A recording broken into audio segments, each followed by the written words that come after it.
अस्सलाम वालेकुम जी। FIFA world cup शुरू होने से पहले पूरे यूरोप ने, पूरे अमेरिका ने जितना ये जोर लगा सकते थे इन्होंने जोर लगाया कि किसी तरीके से हम इस वर्ल्ड कप को मुतनाज़ा बना दें और कतर से अपनी बातें मनवा लें। अब जो बातें ये कतर से मनवाने के लिए जा रहे थे, कतर भाई खड़ा हो गया, उन्होंने कहा भाई ये बातें हम नहीं मानेंगे, हम इन बातों पर स्टैंड लेंगे, अपने मुल्क के अंदर वर्ल्ड कप करवाएंगे। लेकिन ये जो 2 नंबरी अमेरिका कह रहा है या पूरा यूरोप कह रहा है, हम ये किसी सूरत नहीं मानेंगे।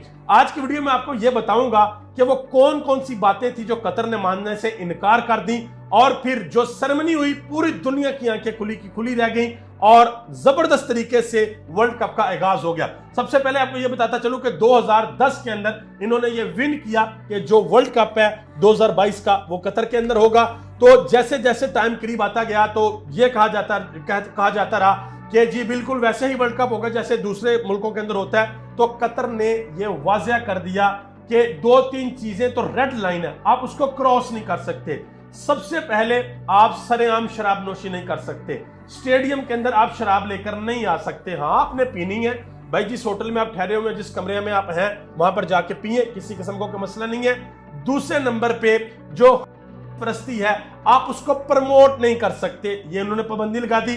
तीसरे नंबर पे उन्होंने कहा कि वो काम जो बंद कमरे के अंदर होते हैं, जो बेशर्मी और होती है, हम उसकी इजाजत किसी सूरत नहीं देंगे कि आप कतर की सड़कों पे या कतर के स्टेडियम्स के अंदर आके वो काम करें। चौथे नंबर पे उन्होंने ये कहा कि वो लोग स्पेशली फीमेल्स के लिए कि आप जो लिबास जेबेतन करके आएंगी वो लिबास उस तरह का नहीं होगा जो आप जर्मनी में पहनते हैं या आप अमेरिका में पहनते हैं या यूरोप के अंदर पहन के आप घूमते हैं, वो लिबास नहीं होगा। तारीख के अंदर एक ऐसा वर्ल्ड कप भी हुआ कि मुझे ये बताते हुए शर्म आ रही है कि वहां पे तमाशाइयों ने कपड़े भी नहीं पहने हुए थे, सिर्फ उन्होंने अपने फ्लैग जो है ना अपने ऊपर पेंट करवाए हुए थे, बस ऐसे हुआ था। और आपको याद होगा कि पीटीवी बार बार स्लाइड चलाता था जब वो वर्ल्ड कप हुआ था, तो कतर ने इस चीज के ऊपर स्टैंड लिया। अब इन सब ने एक प्रोपेगेंडा शुरू किया कि नहीं भाई ये तो नहीं हो सकता, ये तो इजहार राय के ऊपर बहुत बड़ी कदगन है। तो कतर ने एक सादा सा जवाब दिया और सबके मुंह बंद कर दिए। कतर ने यह कहा फीफा वालों से कि हमें यह बताएं कि दुनिया के जिस मुल्क के अंदर भी वर्ल्ड कप होता है क्या आप उस मुल्क के कानून को मानते हैं या नहीं मानते। तो फीफा ने कहा जी बिल्कुल मानते हैं, ऐसा तो पॉसिबल ही नहीं है कि अगर किसी मुल्क के अंदर वर्ल्ड कप हो रहा हो और हम उसके कानून को ना माने। तो फिर कतरी ऑफिशियल्स ने कहा कि यह बात आप वाज़ेह रख लें कि हमारे मुल्क के अंदर शराब पीना अलाउ नहीं है। हमारे मुल्क के अंदर ये जो हम जिन्स परस्ती आप कहते हैं ना, आप जाएं, आप यूरोप में जाके इसका चर्चा करें। हमारे मुल्क की अवाम इसको पसंद नहीं करती, हमारे मुल्क की अवाम जो है वो इसके खिलाफ है, तो आप हमारे मुल्क के अंदर इसको प्रमोट नहीं कर सकते। फिर उसने कहा कि जो ह्यूमन ट्रैफिकिंग होती है, जो पूरी दुनिया से औरतों को स्मगल किया जाता है उस मुल्क के अंदर, जिस मुल्क में वर्ल्ड कप हो रहा होता है, ये बाकी मुल्कों में तो होता होगा, कतर के अंदर ऐसा नहीं होना, हम ऐसा नहीं होने देंगे। और आखिरकार जो फीफा का सदर है उसको ये कहना पड़ा, उसको 2 घंटे की प्रेस कॉन्फ्रेंस करनी पड़ी और उसने पूरी दुनिया को यह पैगाम दिया कि भाई आप लोगों ने वर्ल्ड कप देखने आना है तो आए, नहीं आना तो ना आए, आपकी मर्जी है। जो कतरी हुकूमत के कानून है हम उन कानून की पासदारी करेंगे और जो ये कह रहे हैं वर्ल्ड कप बिल्कुल उसी तरह से होगा। दूसरी तरफ मैं आपको बताता चलूं कि दुनिया के अंदर अभी तक जो वर्ल्ड कप हुए हैं, ये वाला वर्ल्ड कप दुनिया का सबसे महंगा तरीन वर्ल्ड कप है। ये मैं कुछ फैक्ट्स आपके सामने रखने लगा हूं, इसको जरा देखिएगा।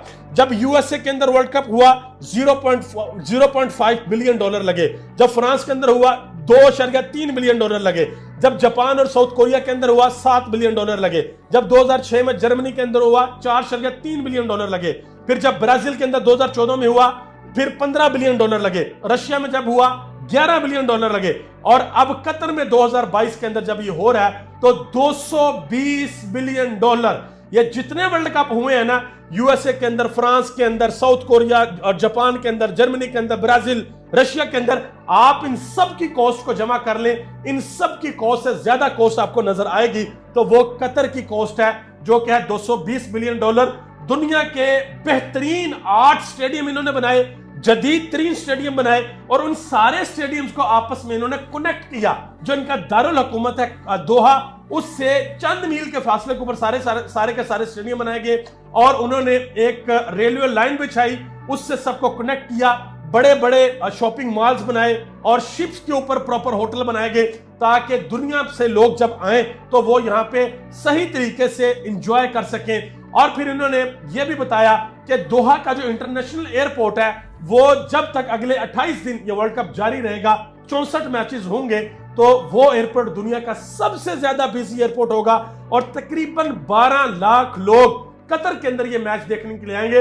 और कतर के बारे में आपको बताता चलूं कि आपका जो कतर है ये हमारे सूबा पंजाब से छोटा है भाई। सूबा पाकिस्तान की बात नहीं कर रहा, सूबा पंजाब से छोटा मुल्क है, लेकिन कतर की जो सबसे बेहतरीन बात या आप ये कह लें कि अल्लाह ने उनको जो सबसे बड़ी नेमत अता की है कि उनके पास ब्लैक गोल्ड है, यानी कि तेल निकलता है उनके मुल्क से। और ये जो उन्होंने स्टेडियम बनाया ये उनका विजन है 2030 का, जो उनका नेशनल प्लान है, उस नेशनल प्लान के तहत उन्होंने ये सारे स्टेडियम बनाए। और एक स्टेडियम उनका ऐसा भी है कि जो सारे का सारा उन्होंने कंटेनर्स लगा के बनाया है और उस स्टेडियम को जब ये वर्ल्ड कप खत्म हो जाएगा वो पोर्टेबल स्टेडियम, आप उसको उठा के दुनिया में किसी भी मुल्क में जाके लगा सकते हैं। और एक स्टेडियम ऐसे भी बनाया कि जिसमें सारी की सारी जो कूलिंग सिस्टम है वो सारा सोलर एनर्जी से, यानी कि सोलर लगाए हुए हैं, सोलर एनर्जी से सारी की सारी कूलिंग सिस्टम है। और ये एक और चीज पहली दफा हो रही है कि वर्ल्ड कप की जो ये डेट्स हैं ये तब रखी गई है जब मौसम सरमा स्टार्ट हो रहा है। इसकी वजह यह है कि कतर में दर्जा हरारत बहुत ज्यादा होता है, तो अगर गर्मियों में रखते तो बड़ा मुश्किल होना था शायकीन के लिए आना, लेकिन अब जो है वो इन्होंने मौसम सरमा में स्टार्ट किया ताकि टेम्परेचर थोड़ा सा कम हो और लोग ज्यादा अच्छे तरीके से एंजॉय कर सके। मैं उम्मीद करता हूं कि आपको ये मेरी वीडियो पसंद आई होगी। अगर ये वीडियो आपको अच्छी लगी है तो अपने दोस्तों के साथ जरूर शेयर कीजिएगा। आप सबका बहुत बहुत शुक्रिया। पाकिस्तान जिंदाबाद।